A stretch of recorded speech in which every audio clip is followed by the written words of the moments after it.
Viví y morí en Egipto, la tierra más fascinante de la antigüedad. Y también la que más tiempo dedicó a pensar en la muerte. Si hubo algo que nos obsesionó a los antiguos egipcios, fue alcanzar la eternidad. Con este fin, levantamos monumentos colosales, pirámides y otras tumbas llenas de riquezas. Pero si había algo imprescindible para conseguir la vida eterna, era la momificación. Con la desaparición de la civilización faraónica, muchos de nuestros secretos quedaron ocultos en templos, tumbas y bajo la arena del desierto, pero también en el interior de las momias. Y esos secretos solo podrían desvelarse muchos siglos después, con una tecnología que ningún egipcio habría sido capaz de imaginar.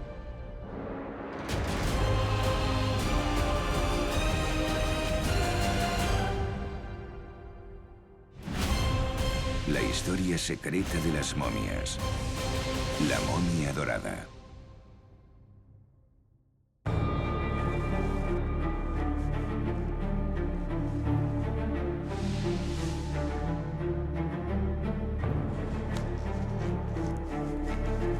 Siempre quise salvar vidas. Por eso me dediqué a la medicina.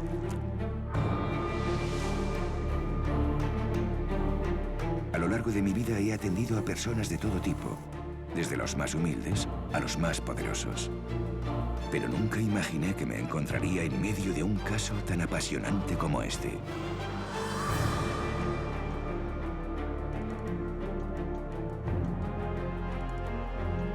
La primera reacción cuando nos planteó la dirección la posibilidad de sacar las momias para realizarles un escáner fue no, rotundo, no, las momias no se mueven. Las momias están seguras en su sitio y no se mueven salvo en condiciones excepcionales. ¿Cuáles son las razones por las que tenemos que sacar las momias? De lo que se trata es de aplicar la última tecnología que podemos al estudio de un cuerpo humano realmente, ¿no? En este caso, bueno, el estudio de un cuerpo humano que murió hace ya muchos años, hace 2 milenios. Ahora el siguiente paso, vamos a proceder a levantar la vitrina que protege la momia. La decisión ha sido muy difícil tomarla. Muy difícil porque conlleva además una enorme responsabilidad.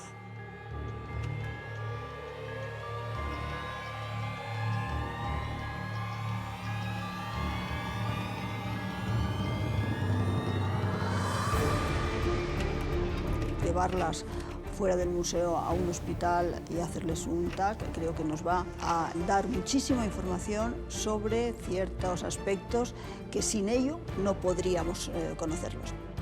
Se va a hacer una tomografía computerizada, este es el escáner, con un aparato que es lo último que hay en tecnología. Intentamos entrar en ellas sin tener, evidentemente, que desvendar ni afectar al cadáver de ninguna otra manera, ¿no? Son momias, son seres que vivieron hace más de 2000 años y verlos tumbados en la mesa del escáner, es que eso realmente es impactante. Hemos buscado una fecha en el mes de junio, que es un mes en que todavía no hace frío, pero todavía no hace mucho calor. Hemos buscado una fecha en la que las previsiones meteorológicas dijeran que no va a haber lluvias ni nada que alteren la humedad ambiente. No nos podríamos permitir hacer este traslado un día que esté lloviendo o que haya muchas nubes y la humedad relativa sea muy alta, entonces tendríamos que parar la operación. Me da mucho miedo que pueda haber un accidente que podemos tener en la manipulación. Si falla algo, no puede fallar, así de claro, no puede fallar. No nos podríamos permitir que pasase algo.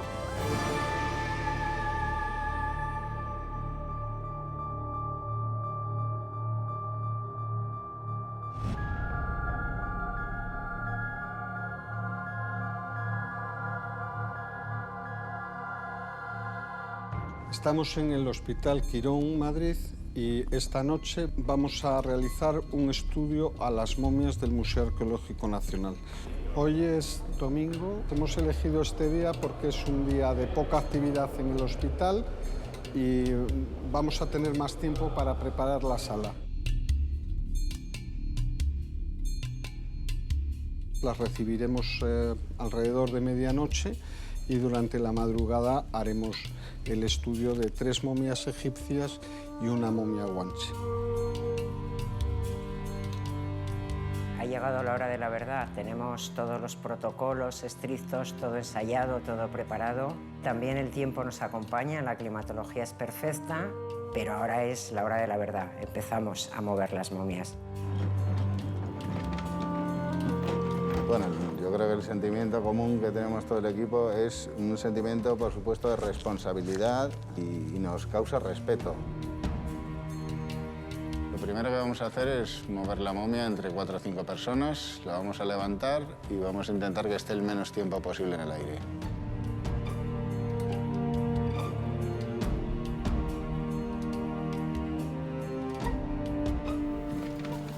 Aguantadla ahí.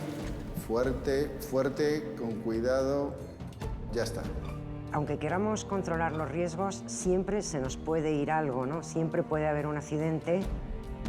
Bueno, estamos protegiendo e inmovilizando la momia. Entonces nos aseguramos de que esté bien sujeta y a la vez protegida.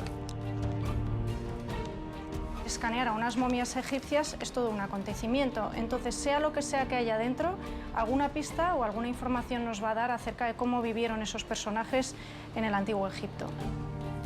Ya está. El Museo Arqueológico Nacional tiene 3 momias egipcias y una guanche.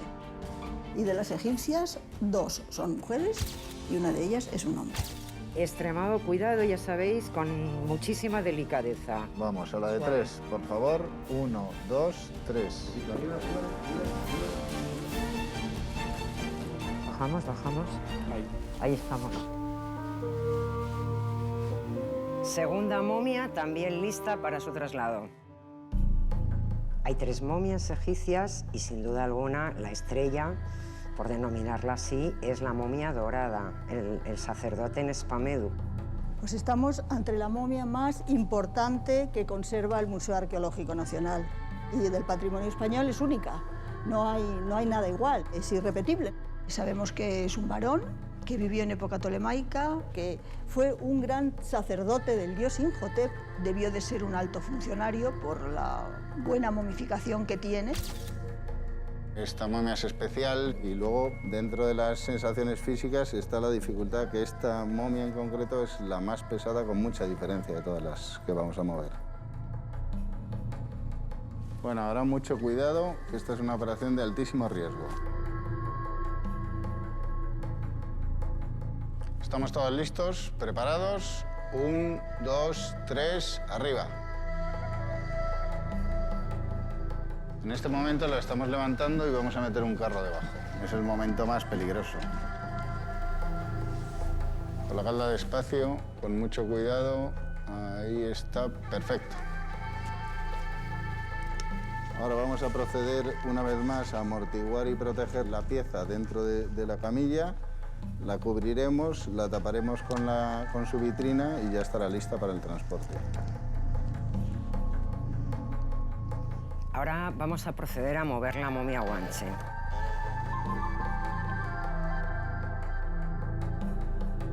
La momia guanche es un ejemplar, podríamos decir casi que único, porque hubo muchas momias guanches, sin embargo hoy día quedan pocos restos. Pensar que tienes unos restos humanos de alguien que ha vivido hace miles de años y que los tienes ahí perfectamente conservados, realmente impresiona muchísimo. Operación embalaje concluida felizmente. Muchas gracias.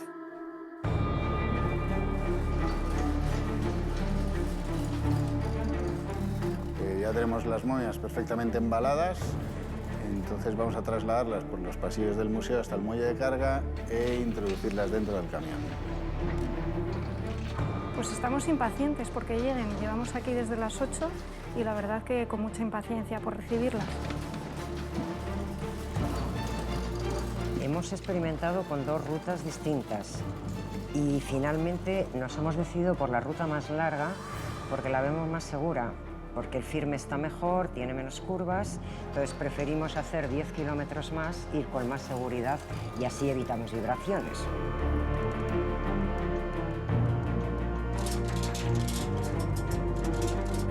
Bueno, pues ya está todo listo, ya salimos hacia el hospital. Y así fue como comenzó el viaje más importante de mi vida. Un viaje desde el siglo XXI hasta el antiguo Egipto, donde se descubrirían secretos que habían permanecido ocultos durante siglos.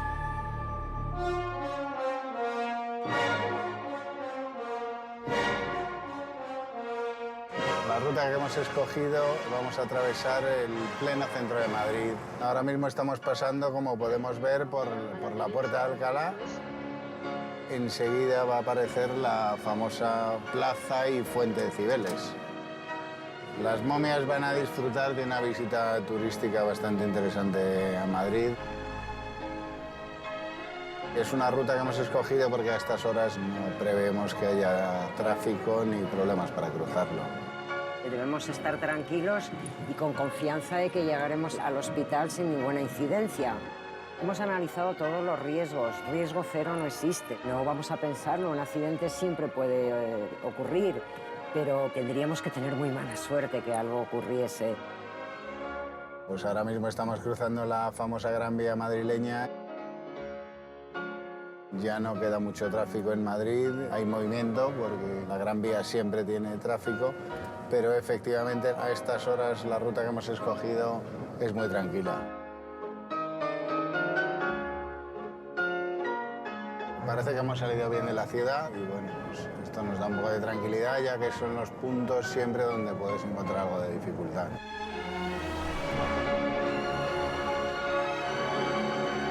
Y sí, Teresa, nos quedan prácticamente 5 minutos para llegar. Estamos muy cerca, todo en orden. Viaje concluido, pues ya estamos llegando al hospital y nos han informado de que accedamos por la puerta de urgencias. El trayecto ha ido perfecto y ahora toca dejar las momias en manos de los médicos para que procedan a hacerlas el escáner.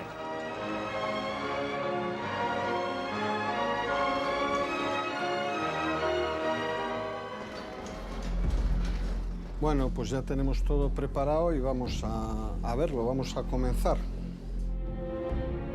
Esta es la sala de tomografía computarizada, lo que comúnmente se conoce como TAC o escáner, y aquí es donde vamos a realizar el estudio de las momias.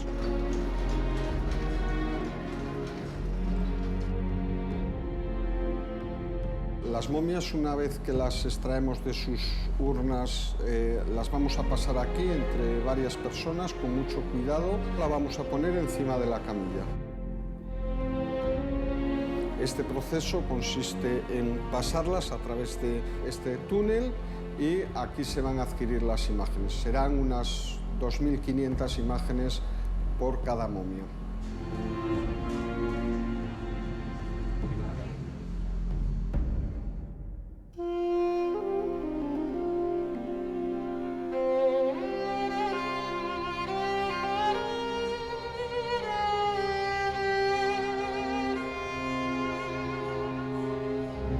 Cuando has escondido un secreto durante miles de años, nunca sabes cómo ni cuándo se descubrirá. Pero al menos esperas que las personas que lo encuentren sean las que mejor te puedan comprender. Y nadie mejor que un médico para hacerlo. Una profesión a la que tanto debo. Pues acabamos de escanear a las momias y estamos en este mismo momento viendo las imágenes en nuestras consolas. Y la verdad que es apasionante. Cuando estábamos mirando la momia de Nespamedu, al acercarnos al rostro de más de 2000 años, la verdad que nos ha impresionado mucho. Pero sobre la frente había algo, había una estructura. La verdad que ha sido un momento espectacular. Es como una estructura un poco densa y creemos que puede ser una diadema. Lo estamos intentando depurar un poco las imágenes para ver a qué puede corresponder eso.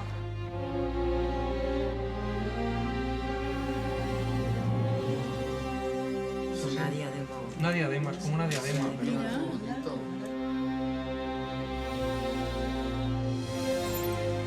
Tiene algo más en los pies, parecen unas sandalias y es lo que estamos ahora mismo mirando. Cuando he bajado a la porción inferior, tiene unas sandalias. La verdad que al principio parecían, se ve muy bien la suela, se reconoce muy bien las sandalias.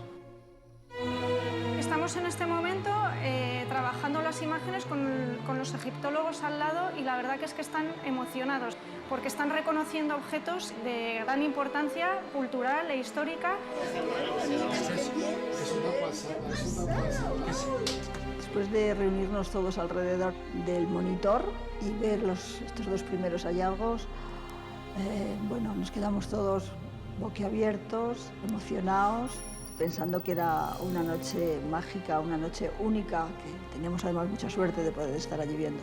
Una emoción absolutamente indescriptible. Sabíamos que era una momia especial, pero claro, no sabíamos con lo que nos íbamos a encontrar dentro al estar vendada. Nespamedú es que ha sido una sorpresa maravillosa. Todos vimos cosas maravillosas por primera vez después de más de 2000 años. Se abre el proceso más complicado, que es el de pararse con cada momia, empezar a analizar todos los datos e imágenes que hemos obtenido y a partir de ahí análisis de datos, de huesos, de todo lo que pueda haber en el interior. La verdad que estoy deseando ponerme otra vez en la estación de trabajo y desentrañar todos los hallazgos que tenga. Aquella noche fue emocionante y daría mucho que hablar. Y aunque aquellos hallazgos eran tan solo el principio de todo lo que vendría después, fue el primer paso para que hoy pueda contarles esta historia. La Clínica Quirón de Madrid ha recibido esta noche a 4 pacientes realmente excepcionales. 4 momias del Museo Arqueológico Nacional que han salido de sus vitrinas para someterse a un estudio radiológico de alta resolución. Se trata de 2 mujeres egipcias, un sacerdote y un hombre guanche. Imágenes de alta resolución nunca vistas, proporcionadas por una máquina única en España. En unos días sabremos mucho más sobre cada una de las momias.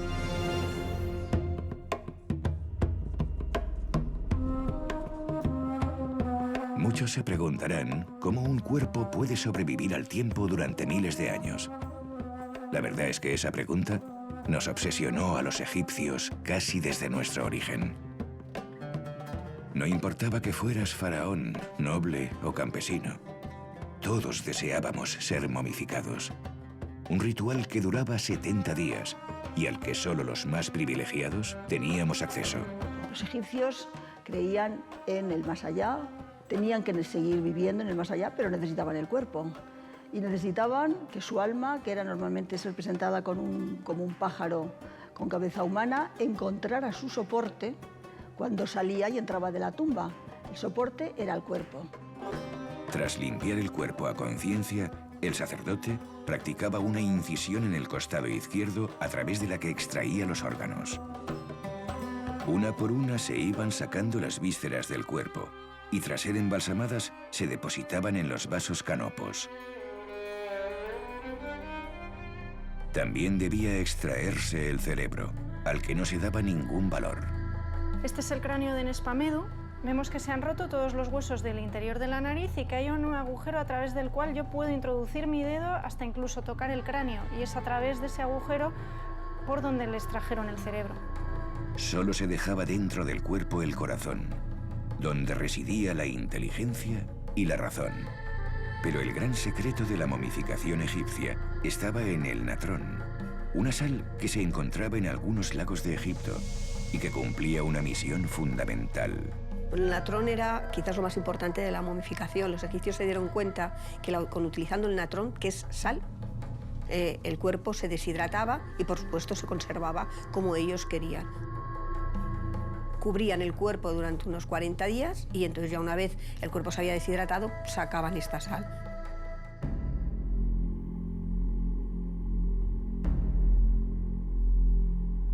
Al retirar el natrón, llegaba la hora de vendar al difunto.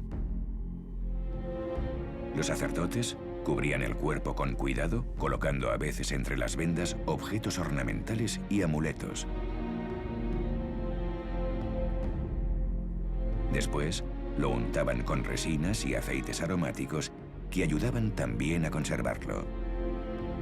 La momificación se realizaba siempre de la mano de Anubis, el dios que acompañaría al difunto en su viaje al inframundo. Anubis era el dios de la momificación, el dios de los muertos, que llevaba al difunto de la mano al más allá. Y por esta razón el sacerdote más importante de la momificación, en determinados momentos se ponía la máscara del dios Anubis, que recitaba una serie de ritos funerarios y religiosos como si él fuera el dios Anubis. 70 días después, la momificación llegaba a su fin. Tras cubrir el rostro con una máscara y recitar los últimos ensalmos mágicos, la momia se introducía en el ataúd. El cuerpo del difunto ya estaba preparado para sobrevivir a la eternidad, aunque para alcanzarla, antes debía hacer frente al juicio de Osiris.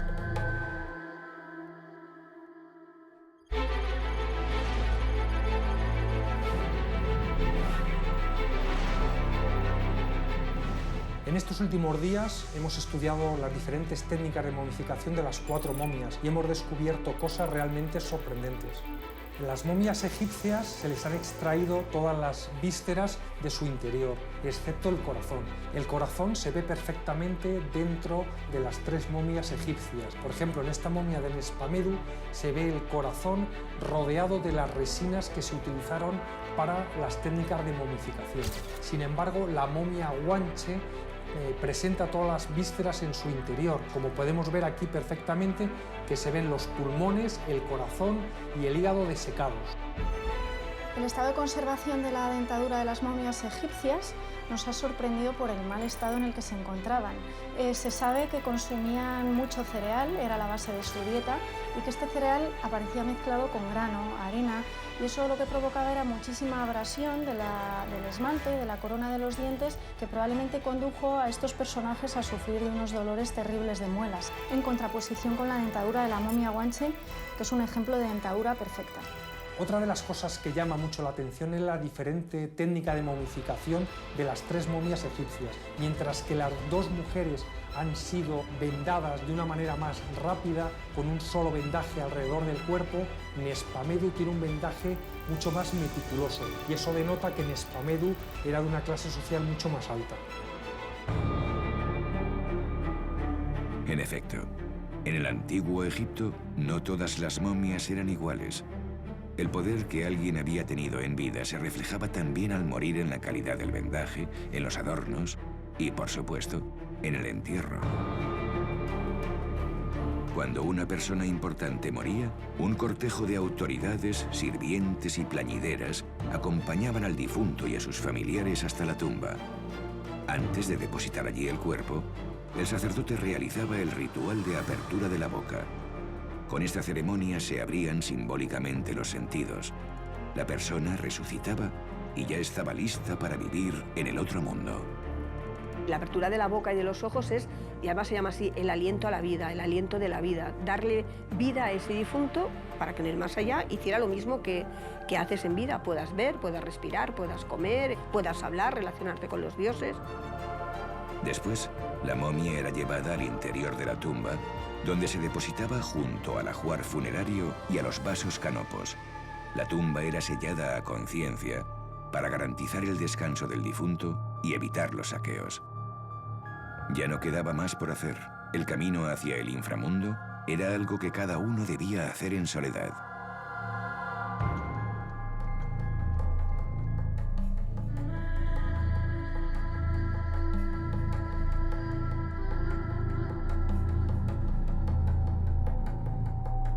La tumba de Nespamedu no se ha encontrado.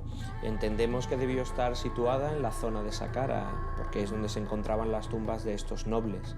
Sin embargo, estamos ahora en una que nos permite hacernos una idea del tipo de tumba que tendrían estos funcionarios o estos nobles.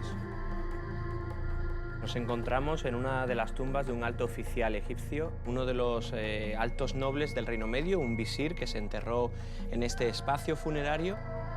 Esta era una zona pública de culto y bajo ella, en un pavimento, se encontraba lo que hemos excavado, hemos limpiado, que es una galería, un pasillo descendiente que da a una cámara del sarcófago donde realmente se encontraba la momia del difunto.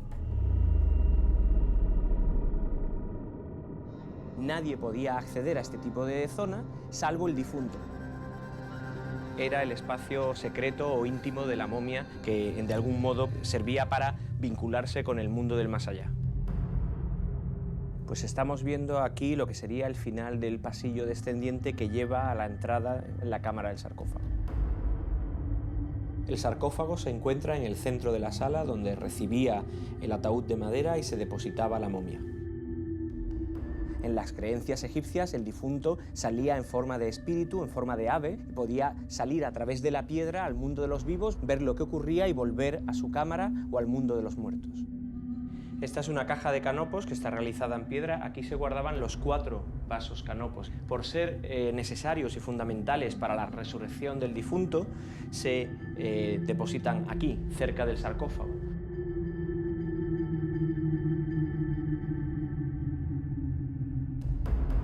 Estamos ahora mismo en la entrada de la cámara donde se depositaban las jarras, los materiales que se habían utilizado en el proceso de momificación. Aquí tenemos los restos del interior de una ánfora. Contiene, entre otras cosas, vendas, rollos de vendas. Esta venda tiene 4000 años y el textil aún aguanta los tirones. Es un textil muy bueno. Tiene incluso algunas manchas, quizás de la sangre del difunto. También hay bolsas de natron que contienen las sales que se utilizaban para desecar al difunto. Lo que queda claro es que los egipcios conocían muy bien la técnica de momificación, sabían qué tenían que hacer y cómo embalsamar cada una de las distintas partes del cuerpo.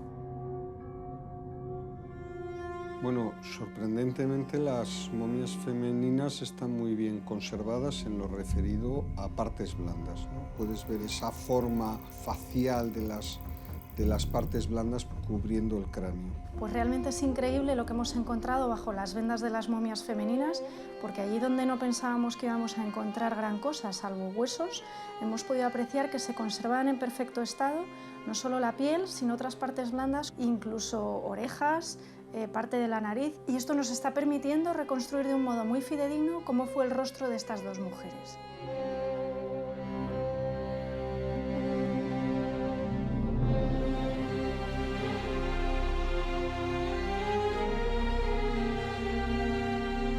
Una vez que se han reconstruido tridimensionalmente los rostros de estas 2 momias femeninas, nos hemos podido dar cuenta que una de ellas presenta unos rasgos mediterráneos que se asemejan mucho a la mujer de hoy en día, occidental, mientras que la otra de las momias presenta rasgos más propios del centro de África.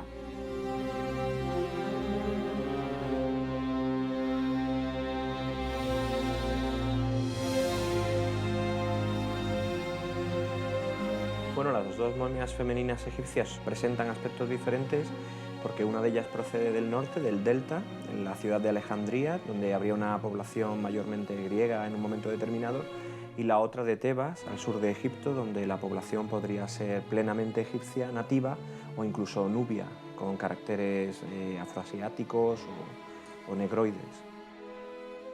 Nos ha sorprendido porque en la momia más joven nos hemos encontrado cambios artrósicos en la zona de la pelvis que sugieren que pudo estar embarazada. Bueno, la sociedad egipcia faraónica, como ocurre con muchas sociedades en la antigüedad, trataba con respeto, apreciaba el papel de la mujer, pero realmente estaba muy centrado en el mundo de lo doméstico, el ámbito de la casa. Bueno, con esto hemos terminado la reconstrucción de las momias femeninas. Ahora lo que vamos a hacer es centrarnos en Espamedu, que tiene más complejidad por todos los adornos y que creo que será un trabajo muy intenso e interesante.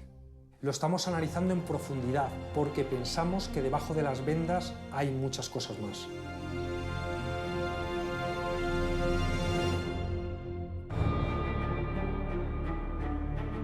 Cuando la persona ya estaba momificada y en su tumba, llegaba el momento más importante de toda su existencia, el juicio de Osiris. En un plato de una balanza, Anubis colocaba el corazón, donde residía el bien y el mal. En el otro, la diosa de la justicia, Maat, ponía su pluma. Tras analizar los actos que el difunto había hecho durante su vida, se emitía un veredicto. Si el corazón y la pluma tenían el mismo peso, el difunto sería aceptado en el reino de los dioses. Si no, sería devorado por la diosa Amit y desaparecería para siempre. En estos días hemos vuelto a tener grandes sorpresas. Debajo de los vendajes de Nespamedu hemos descubierto un collar muy grande, así como unas pulseras y unos brazaletes. Y seguimos investigándolo porque creemos que puede haber nuevos objetos.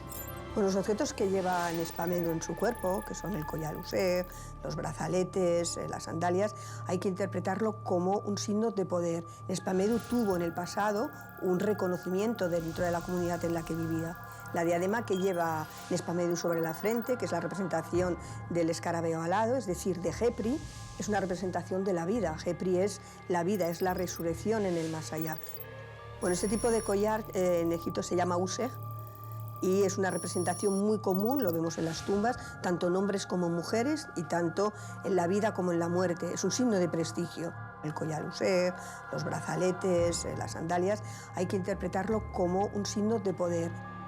Sí, yo llegué a tener poder en vida, mucho más del que nunca imaginé. Pero el mayor de los privilegios era haber nacido en el Egipto de los faraones, la tierra más deslumbrante que la humanidad había conocido jamás. Y todo se lo debíamos al Nilo. En medio de los desiertos, el Nilo crecía cada año, dejando campos cultivables cuando las aguas se retiraban. Este espectáculo de la tierra emergiendo del Nilo reproducía cómo fue el origen del mundo. Al principio, todo estaba cubierto por un inmenso océano.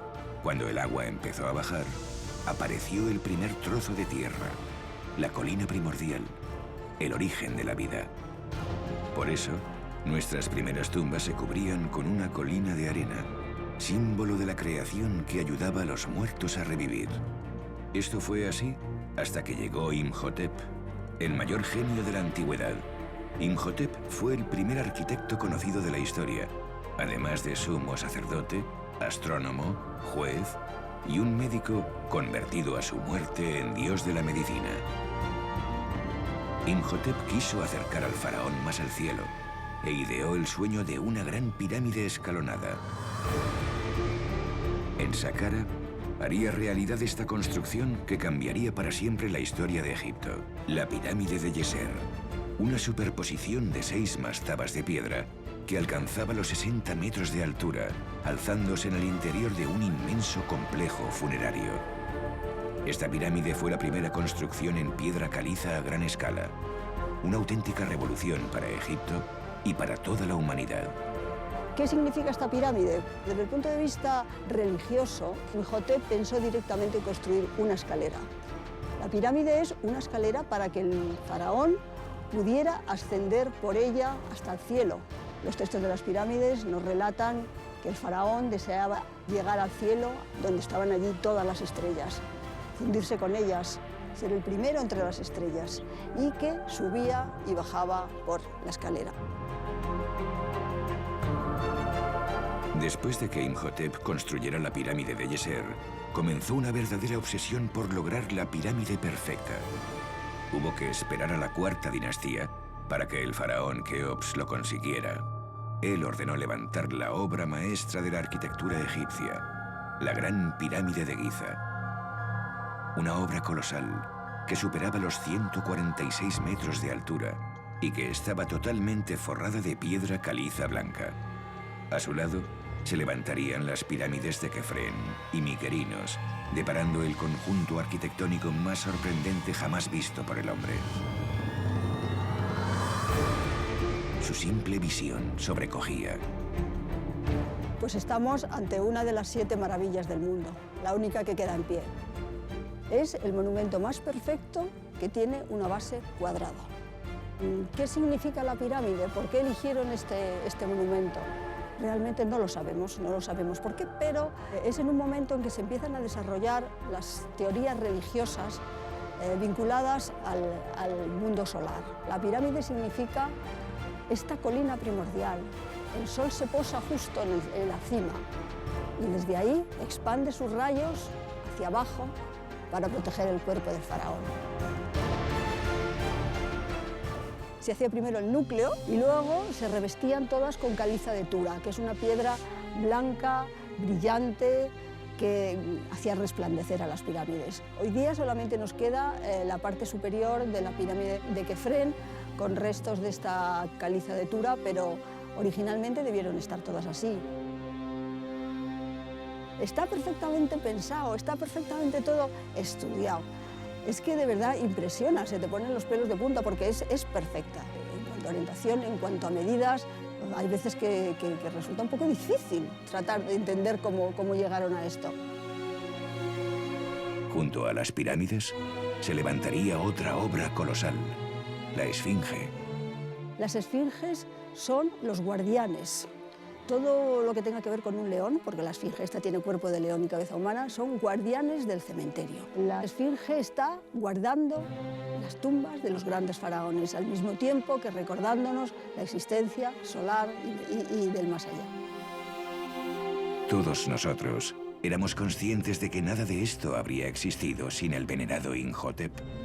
Su existencia marcó la historia de Egipto y muchos siglos después, también mi propia vida.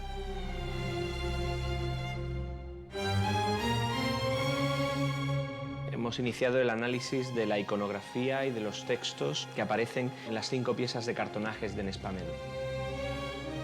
En relación a la vida de Nespamedu y dónde trabajó, a través de los jeroglíficos de las piezas podemos identificar el lugar de trabajo, sobre todo porque hacen referencia a un sitio muy importante para Nespamedu, el templo de Asclepio, el templo de Imhotep el Grande, el gran dios de la medicina en esa época, en época tolemaica, y es precisamente Nespamedu uno de esos sacerdotes del templo de Imhotep en la zona de Saqqara.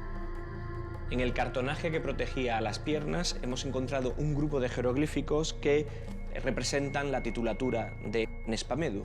Entre otros títulos, tiene uno muy particular y muy interesante que le hace muy especial y le distingue de otras personas de su época. Él es lo que se llamaría sacerdote puro. El resto del título indica que pertenecía al monarca, trabajaba para el faraón.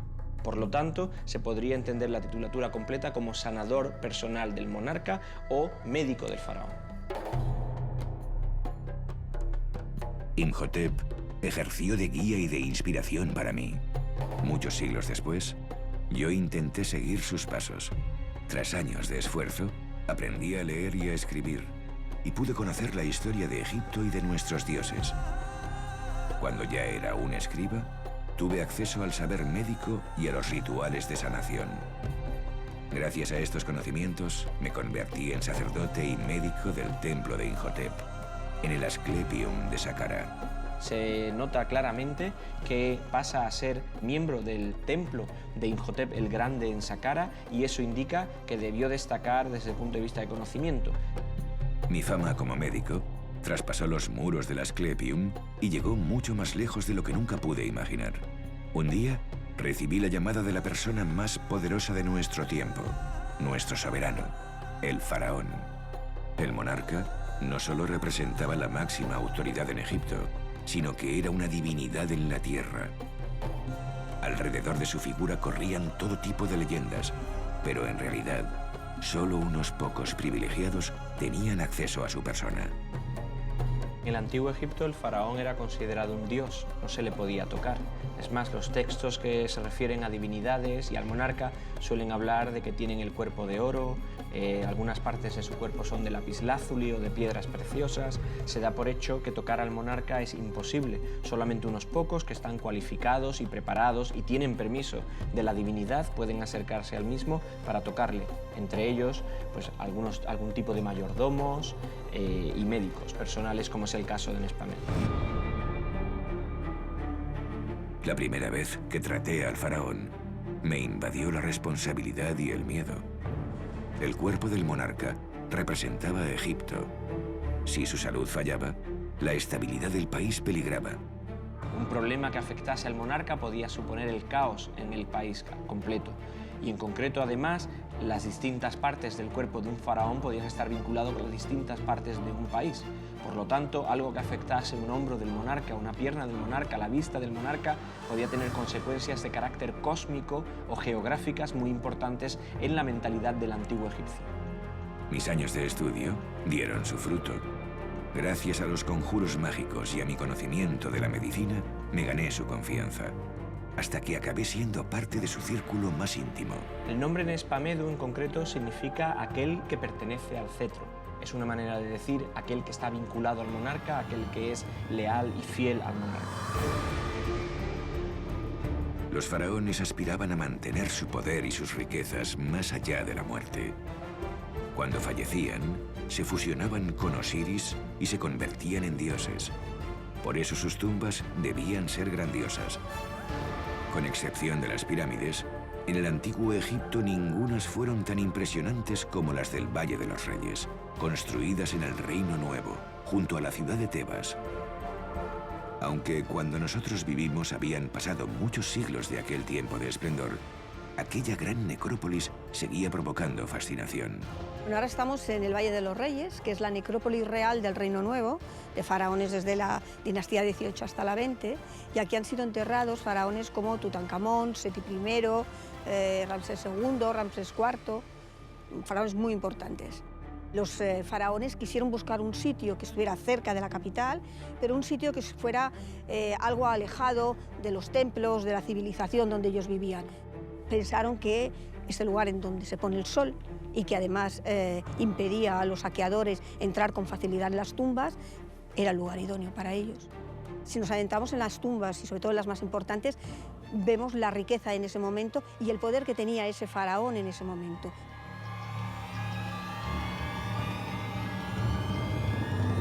Esta es la tumba de Ramsés IV, que como se puede ver es absolutamente lujosa. Bueno, con tumbas como esta, los faraones querían mostrar que el poder que tenían en vida lo iban a tener también durante la muerte, en el más allá. Los faraones, por extensión todo el pueblo egipcio, pero los faraones querían vivir en el más allá tal y como habían vivido en la vida. Y por lo tanto, cuanto más rica, cuanto más esplendorosa fuera una tumba, cuanto más ajuar funerario tuviera, más podía mostrar el poder que había tenido mientras estaba en vida. Cuando hablo de objetos, hablo de miles de objetos. Tutankamón tenía 6.000 y no era una tumba grande. En Egipto, las grandes necrópolis se ubicaban en la orilla occidental del Nilo, el lugar donde se ponía el sol. Para nosotros, el ocaso representaba que el sol entraba en el inframundo, el reino de los muertos. En el inframundo, el difunto se enfrentaría a seres malignos y numerosos peligros. Por eso era importante protegerse mediante amuletos y un conocimiento mágico extenso.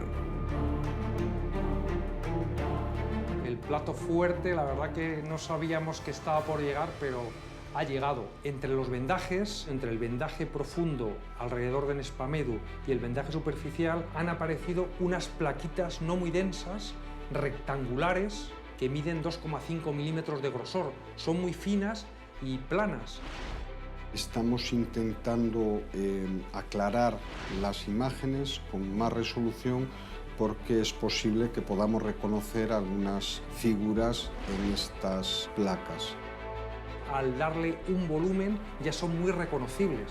Tiene una forma de dibujos, representa unas figuras. Hemos encontrado 15 placas. Como veis, están dispuestos a lo largo de todo el cuerpo de Nespamedu. Es verdad que hay algunas que son unas figuras reconocibles. Por ejemplo, en una de las placas se ve una mujer con los brazos en alto. Por ejemplo, esta tiene la cabeza como de un chacal. La verdad que es un hallazgo muy espectacular y que desde luego no esperábamos encontrarlo. El significado final de esto, lógicamente, lo tienen que dar los expertos del museo.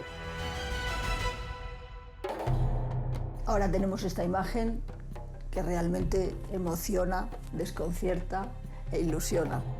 Se puede decir que hemos tenido una gran suerte de tener aquí esta momia y ahora vamos a tratar de investigarla un poco más a fondo y saber qué nos quiso transmitir o qué se llevó a la tumba con él en Nespamedu. Según avanzaba mi vida, yo también empecé a planear cómo sería mi viaje hacia el más allá. Deseaba que mi nombre no se olvidara, que sobre mi cuerpo pudiera leerse quién fui y a quién serví, que los dioses a los que adoré me acompañaran también en el más allá. Poco a poco, mi salud se iba deteriorando. No había tiempo que perder.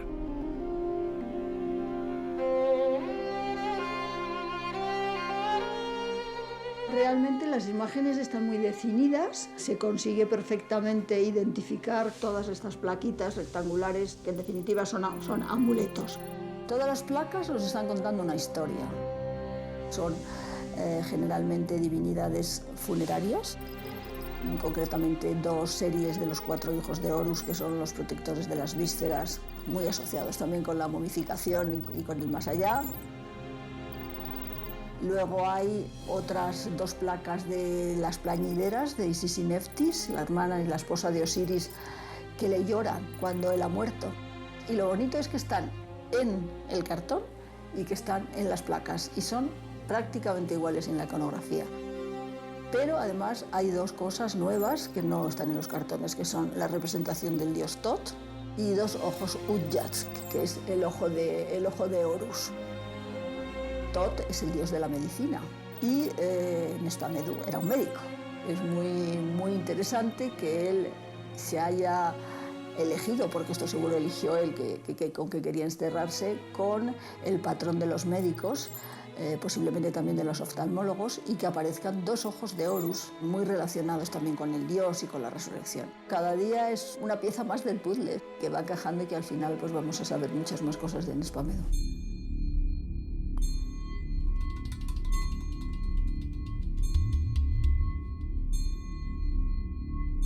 Se va a hacer un segundo TAC porque necesitamos comprobar cuál es el material constitutivo de las piezas que hay en el interior de Nespamedú. En muchas ocasiones las momias están cubiertas por estos cartonajes. Muchas veces los cartones no corresponden a las momias sobre las cuales están expuestos. Vinieron juntos, pero es frecuente que a veces vengan con cartonajes pertenecientes a otra momia. Siempre ha habido mucha confusión en los saqueos, los movimientos. ¿Qué vamos a hacer? Pues vamos a llevar los cartones a Quirón, vamos a pasarlas por el escáner y vamos a intentar ver si el material es el mismo que el de las placas. Si el material de las placas y el material de los cartonajes es el mismo, estará claro que la momia es Nespamedú. Ojalá sean cartones, pero estamos intentando ahora mismo confirmar de qué se trata.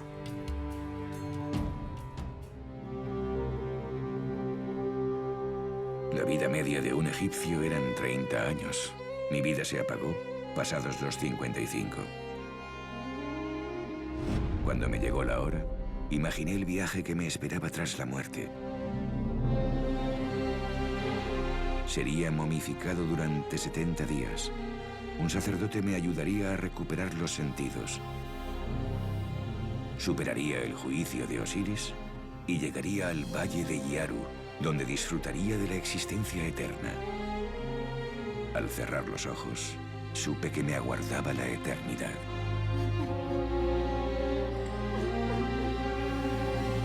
Pero las cosas no siempre salen como has imaginado.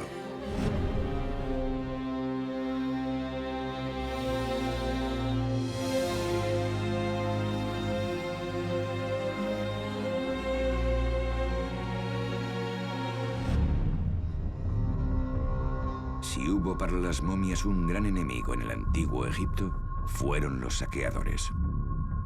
En la mayoría de tumbas desaparecieron las riquezas, el ajuar funerario e incluso los cuerpos embalsamados.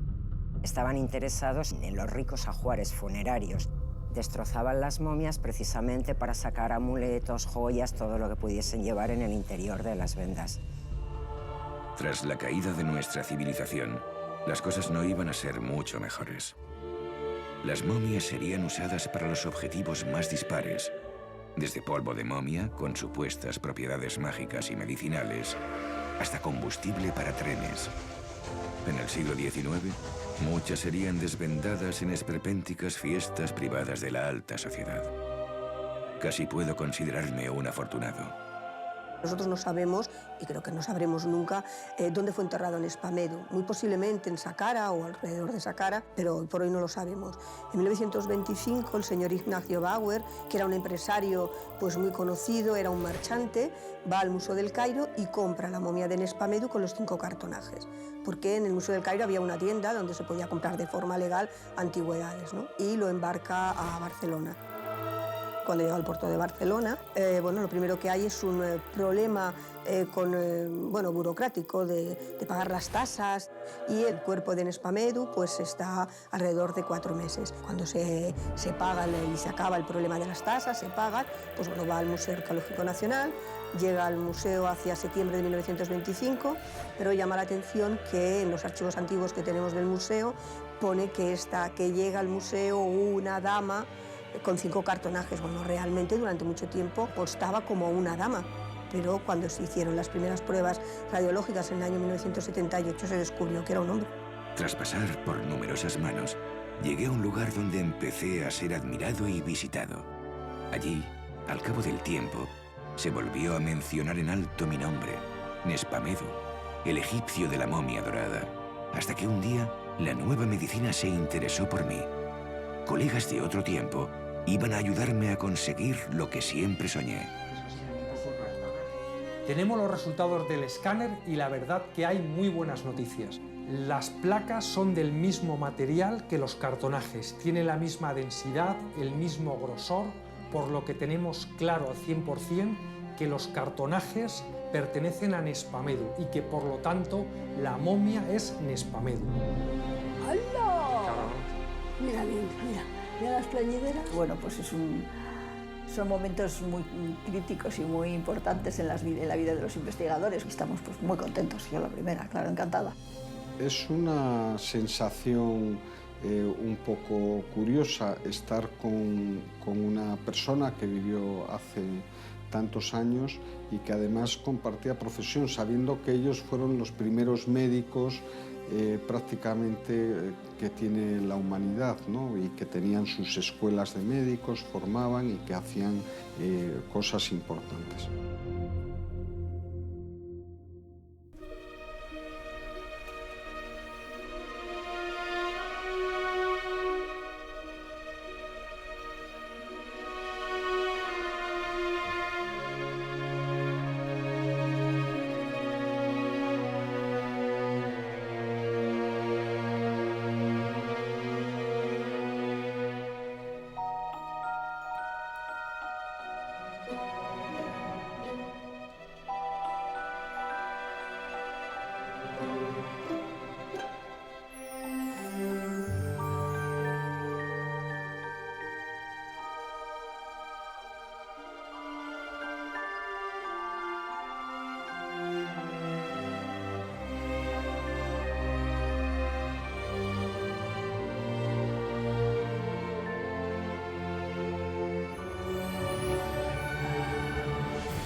Hace un año les contábamos que 4 momias del Museo Arqueológico Nacional se estaban sometiendo a un TAC para conocer más sobre ellas.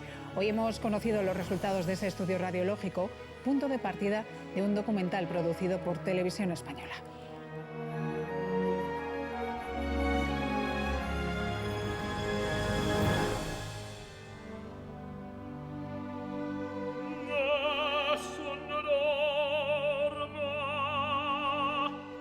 Después de los meses de investigación que les hemos venido narrando a lo largo de toda la sesión y con el gran volumen de información que nos han proporcionado las pruebas TAC, me complace presentarles el aspecto que, según nuestros escultores forenses, debía tener el protagonista de la sesión. Con nosotros, Nespamedu. La inmortalidad era el deseo de cualquier egipcio y fue el fin último de mi vida y mi muerte. Mi alma ha viajado reposando en mi cuerpo momificado durante miles de años. He atravesado desiertos y mares. He luchado contra el olvido. He permanecido dormido esperando mi momento. Ellos tenían la creencia de que cuando se citaba el nombre del difunto le hacías revivir. En este caso, A Nespamedu le estamos haciendo revivir una y otra vez. Así debió ser Nespamedu. Era un sacerdote y médico de alto rango. Nespamedu escondía en su interior 25 piezas ocultas. Nespamedu es sacerdote de Imhotep, que se llamaba Nespamedu. Responde al nombre de Nespamedu. Mi momento ha llegado. Mi nombre es Nespamedu, sacerdote del templo de Imhotep y médico personal del faraón. Mi viaje hasta aquí ha sido largo, pero al final lo logré. Ahora estoy seguro. Sé que soy inmortal.